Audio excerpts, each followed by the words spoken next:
السلام عليكم، ازيكم يا حبايبي؟ عاملين ايه؟ كل سنه وانتم طيبين. ان شاء الله بقى النهارده انا هفرز معاكم بقى ايه البلح. فوانا بفرز معاكم البلح هنتكلم شويه بقى ايه كده وندردش مع بعضينا عن تفريز البلح وعن حاجات بقى تانية برضو ان شاء الله ايه نشوف مع بعضينا. فاحنا دلوقتي بقى نصلي بينا على النبي، اللهم صل على سيدنا محمد وعلى اله وصحبه وسلم. صلاه تهدينا وتغنينا وترضينا.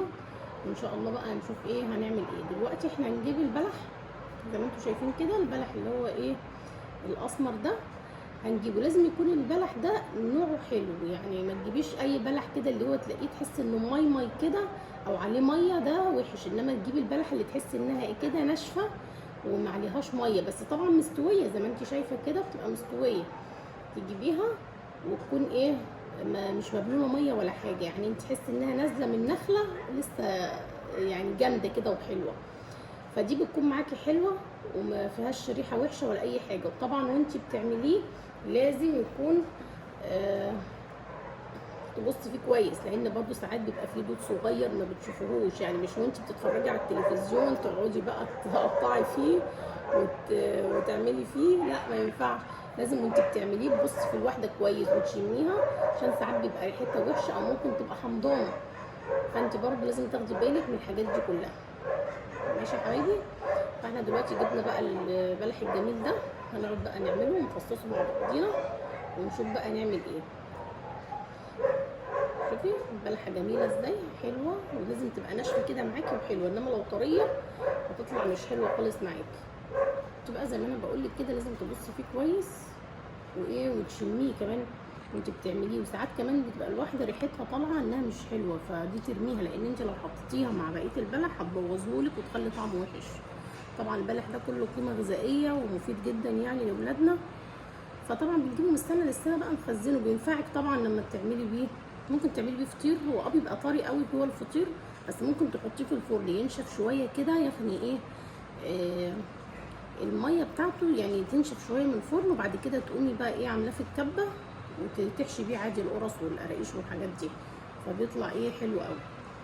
طبعا بقى زي ما انا قلت لك كده، يعني تاخدي بالك وانت بتعمليه وتفصصيه، يعني لازم تكوني قاعده في حته منوره كويس وتبصي فيه كويس، عشان خاطر بيبقى فيه ايه دود صغير ما بتشوفوهوش، فدي برضو تاخدي بالك منها.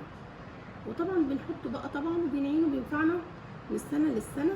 طبعا ايه بيعملوا طبعا بالسمنه، ممكن تعملي بالبيض، يعني بيتعمل بيه حاجات كتير حلوه. وان شاء الله بقى ما تنسونيش في اللايك بقى والشير، يعني دلوقتي انتوا ايه ناسيني خالص. يعني دلوقتي القناه لازم بتتفاعل بالناس اللي بتبقى ايه متفاعله معاها. لو انتوا ما تفاعلتوش معايا كده القناه هتتقفل، يعني انتوا يرجوكم ان القناه تتقفل، مش هينفع بقى بعد ما عملنا القناه. وصدقوني والله العظيم الناس الجديده اللي بتفتح قنوات يعني بتعمل اقصى ما في وسعها عشان تطلع لكم حاجه حلوه وحاجه كويسه وحاجه ايه نظيفه، فبيعملوا باسلوب حلو وباسلوب كويس. يعني في ناس بشوفهم بيعملوا بالقنوات بتبقى قنواتهم والله ما فيها محتوى ولا فيها اي حاجه، والناس بتتفاعل معاها. انا مش عارفه برضو الناس بتتفاعل على ايه، يعني مفيش اي حاجه محتوى ولا اي حاجه. بس هو في ناس محترمين بتتفاعل مع القنوات المحترمه وبتبقى كويسه معاهم وبيتفاعلوا معاهم، وفي ناس ما بيتفاعلوش خالص مع القنوات. فانا يعني ايه يعني برجو من جميع الناس الكويسه اللي بتشوف القنوات تتفاعل معاها، لان التفاعل بتاعكم هو اللي بيخلي القناه تكبر وتستمر، انما قله التفاعل ده بيخلي القناه ما تستمرش. فدلوقتي زي ما انا قلت لكم القنوات ما بتكبرش غير بالمتابعين والمشتركين بتوعها واللايكات والشير، فكل ده هو اللي بيخلي القناه تشتهر وتتعرف. فطبعا الناس مثلا انتوا شفتوا قناتي لو فيها حاجه كويسه عجبتكم اعملوا لها شير، اعملوا لها اعجاب، لان القناه ممكن تتقفل في اي لحظه بسبب قله الاشتراك وقله التفاعل. يعني في ناس كتير بتتابعني من حتت بعيده ومن بلاد بعيده وبيعملوا شير وبيعملوا اشتراك وكل حاجه، بس لازم التفاعل يبقى اكتر من كده، لان لو الناس ما اتفاعلتش كويس القناه بتتقفل. وطبعا مفيش حد فاتح قناه علشان يقفلها او عشان ما يعملش محتوى كويس ان يعجب الناس. فطبعا يعني واحده زيي قناتي لسه صغيره طبعا ولسه برضه مكبرتش، فعايزين بقى ان احنا نكبرها باللايك والشير. وطبعا يعني انتوا شوفوا بقى الحاجات بتعجبكم ولا بتعجبكوش، يعني انتوا شايفين المحتوى اللي انا بعمله كويس ولا اقفل القناه وخلاص؟ يعني انتوا برضو الناس تبقى معايا برضو في الموضوع. لو انتوا عجبكم المحتوى وعجبكم الطريقه والاسلوب برضو هتقولوا لي وتعلقوا لي في التعليقات. يعني برضو لازم التعليقات، عشان التعليقات بتنبه اي واحد صاحب محتوى ان هو ياخد باله برضو من اللي بيعمله، حاجه يزودها، حاجه ياخد باله منها وهو بيعمل المحتوى بتاعه.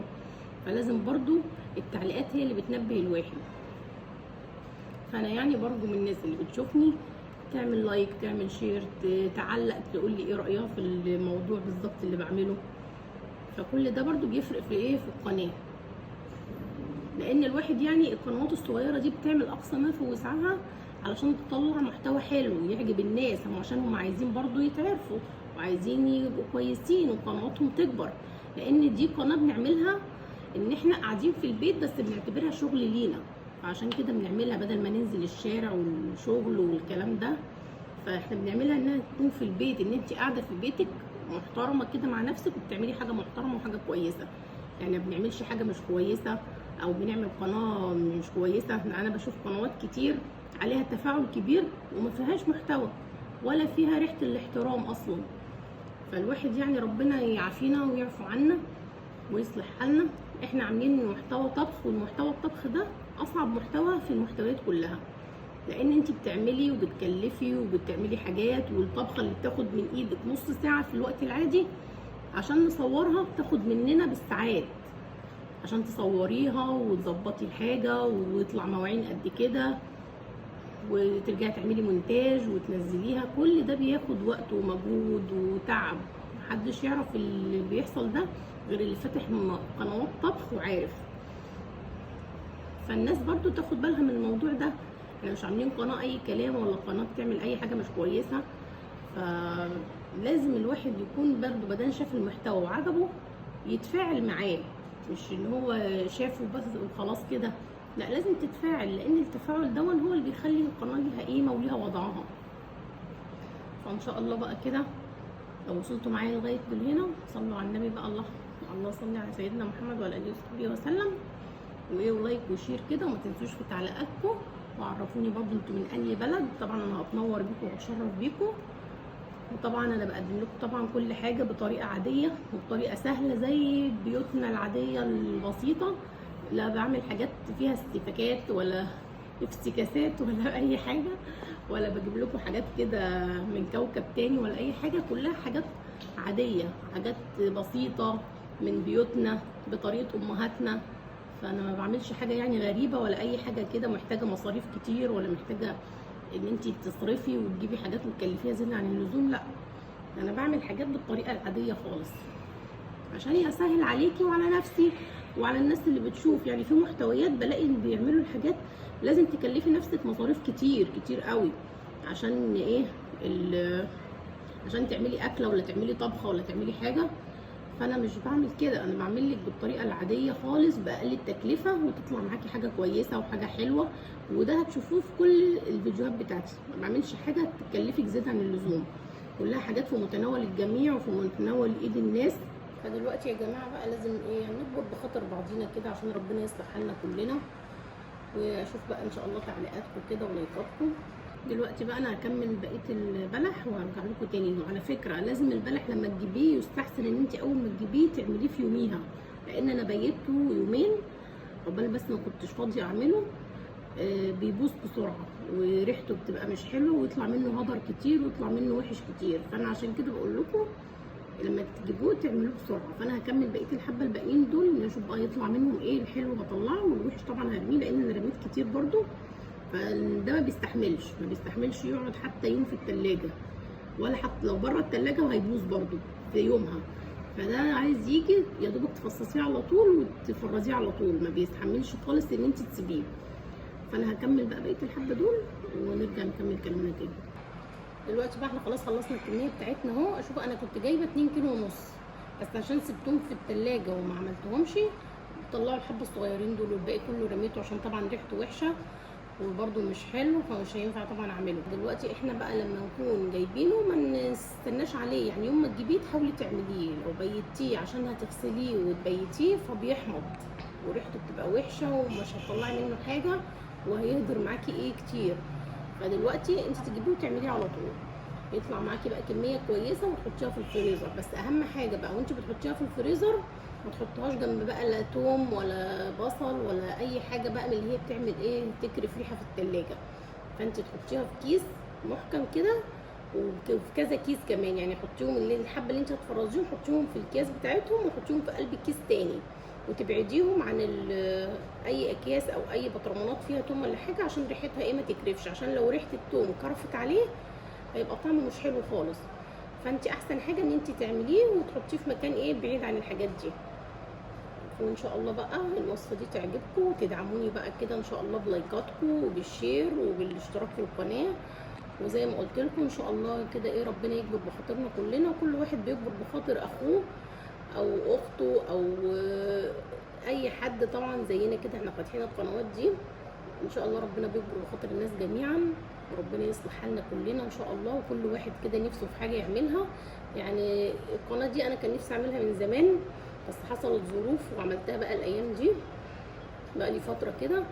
فان شاء الله بقى انا بس محتاجه ايه دعمكم، تدعموني وتدعموا صفحتي ان شاء الله تكبر بيكم وبالمشتركين المحترمين الكويسين اللي بيشتركوا عندي. وان شاء الله كل كده فيديوهاتي وكل حاجتي تعجبكم. وزي ما انا قلت لكم انا بعمل لك الحاجه بابسط الامكانيات وبابسط اي حاجه انت ممكن تقضي بيها في البيت، ممكن اعمل لك بيها اكله ووصفه حلوه وتعجبك وتعجب ولادك، ويعني تبقى مفيش حاجه بعد كده. يعني انا ما بعملش وصفات صعبه خالص، كلها وصفات موجوده في البيت وامكانياتها موجوده، وطبعا كلنا عارفين الظروف الايام دي عامله ازاي، فكل حاجه موجوده في البيت انا ممكن اعمل لك بيها وصفه حلوه، وصفه سهله واكله كويسه وتقضي يومك. وان شاء الله بقى كل حاجه بعملها تعجبكم، وان شاء الله كده ربنا يصلح حالنا كلنا. ولو عجبكم الفيديو لايك وشير واشتراك في القناه، وفعلوا الجرس بقى عشان يوصلكم كل جديد. واشوفكم ان شاء الله في وصفه جديده ونحكي مع بعض حكاوي تانية، واشوفكم على خير ان شاء الله. السلام عليكم ورحمه الله وبركاته.